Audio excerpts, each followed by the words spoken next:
Now, flying is one of the most polluting ways to travel, and most of it's done by a relatively small proportion of the population, which is why today an independent report said frequent flyers should be more highly taxed and air miles schemes should be banned. The report was commissioned by the Committee on Climate Change, which has been looking at how the UK can meet its target of net zero carbon emissions by the year 2050. Our correspondent Dan Whitehead reports. With every takeoff and landing, the air miles rack up. And for serious frequent flyers, these points mean more flights and, in turn, more pollution. It's why there are now calls to ban air miles schemes that encourage excessive flying.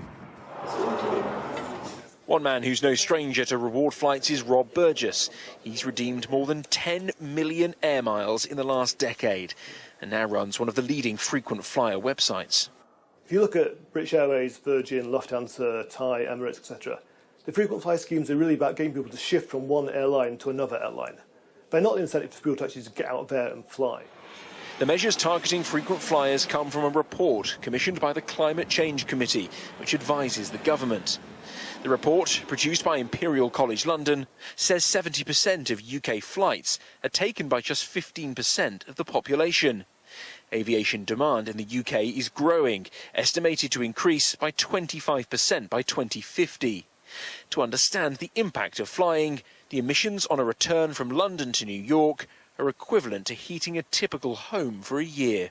But does taxing people's behaviour change their behaviour? But it's good to sort of be aware of it and maybe fly only unless you really have to or have a very good reason to. These proposals are not aimed at average holidaymakers who may earn the odd air mile. Instead, they are targeted at frequent flyers who also book flights just to maintain a high level of membership. To combat that, the report also suggests introducing a frequent flyer levy. So that someone who really is flying a lot, 20 flights across the Atlantic a year, would have a quite sizable price incentive to try and minimise that, whereas it wouldn't impact on anyone else.